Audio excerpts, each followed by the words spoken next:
Good morning, everyone. Happy Friday. Welcome to the News Now. I'm Syria Sandlin. We're going to start with weather because there is so much fog outside. If you haven't driven to work yet, you're going to see it when you get in the car. Let's check in right now with Cutter Martin because, Cutter, not only do we have to watch the fog, we are also expecting some rain today.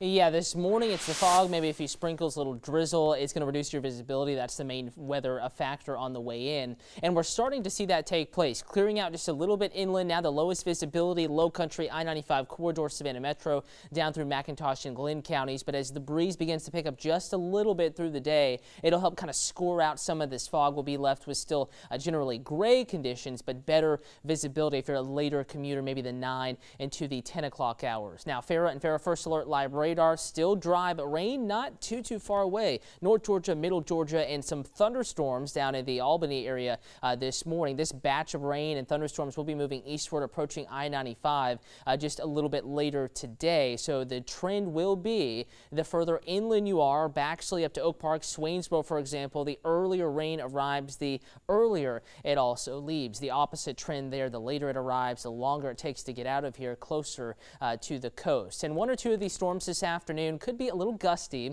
We know they're going to produce heavy rain, but your risk of severe weather is very low today. Just don't want to completely rule it out. Again, gusty straight line winds, thunder, lightning, a possibility with these. Just want to make sure you stay updated. Keep your WTOC alerts and severe weather alerts turned on in the WTOC weather app. Again, just about everybody has an equal chance of encountering a gusty thunderstorm today, but that chance is oh so low. So we'll watch it for you. We will keep you updated if anything changes. And hour by hour, I do want to walk through your Friday. Go ahead and plan on rain. It is a likely chance that you're going to get poured on for a relatively brief time. Hour by hour, going through the morning, we keep the clouds, rain approaching the area, far inland communities, maybe Metter, Millen, Swainsboro, Vidalia, Lyons, Toombs County, 10 to noon. So the very late hours of the morning on to about lunchtime, and then 1 to 2 o'clock still west of I-95 and encroaching on Statesboro. And there is that line of thunderstorms now in southwest Georgia, but it looks like it's going to be in the coastal empire, primarily along and south of I-16, the heaviest rain and the greatest shot at some gusty breezes here 2 to 4 p.m.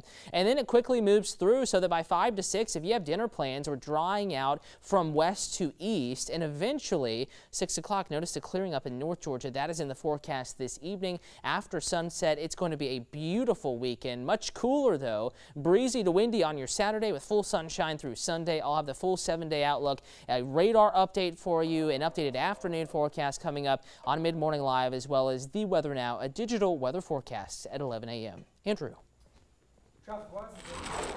We're showing very foggy conditions over on Chatham Parkway right now, and that's what everybody's experiencing now. I do want to go right over to the traffic maps and show you what's going on. An accident with injuries, this over in Toombs County on Georgia 297. If you're not familiar with this, it's north of Vidalia, so please avoid that area if possible, and we'll have more info on that as we get it. Also wanted to show you what it looks like over on Tybee right now.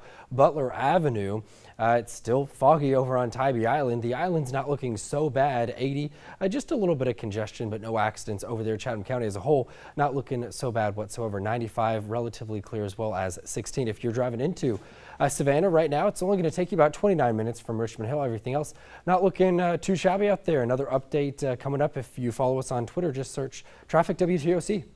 Well, Savannah police need your help identifying a suspect in several property damage cases. Take a look at the man in this picture.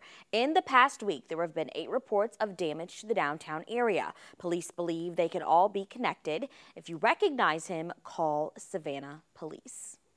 Well, Beaufort County deputies now suspect foul play in the case of an 18-year-old who is still missing. Malik Spencer hasn't been seen since December 18th. Search crews found his abandoned car a few days later. Spencer's family and the sheriff's office are extremely concerned for his well-being. A $2,000 reward is being offered for information that could help find him.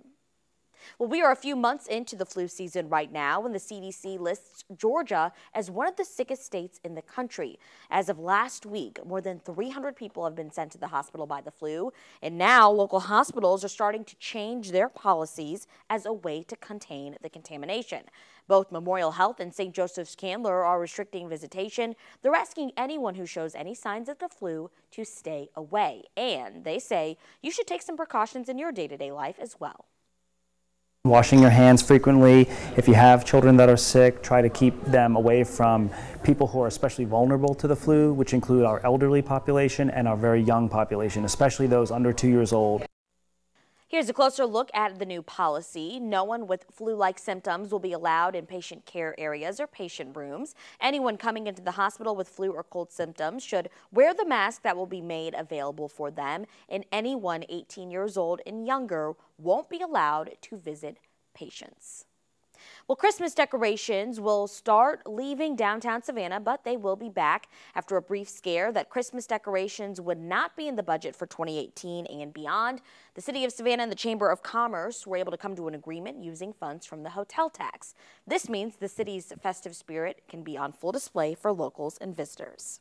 Now, as we take them down, we'll inventory everything, we'll store them properly here in the area, and then have to develop a plan for next year and beyond. But we didn't rent them, we purchased them, and the idea is that we'll do this for many years to come. Perfect. Well, the Christmas tree was taken down yesterday, meaning Bull Street has completely reopened. All right, well, hope everyone is having a great day so far. We appreciate you joining us this morning, and don't forget we'll be back with another update at 10.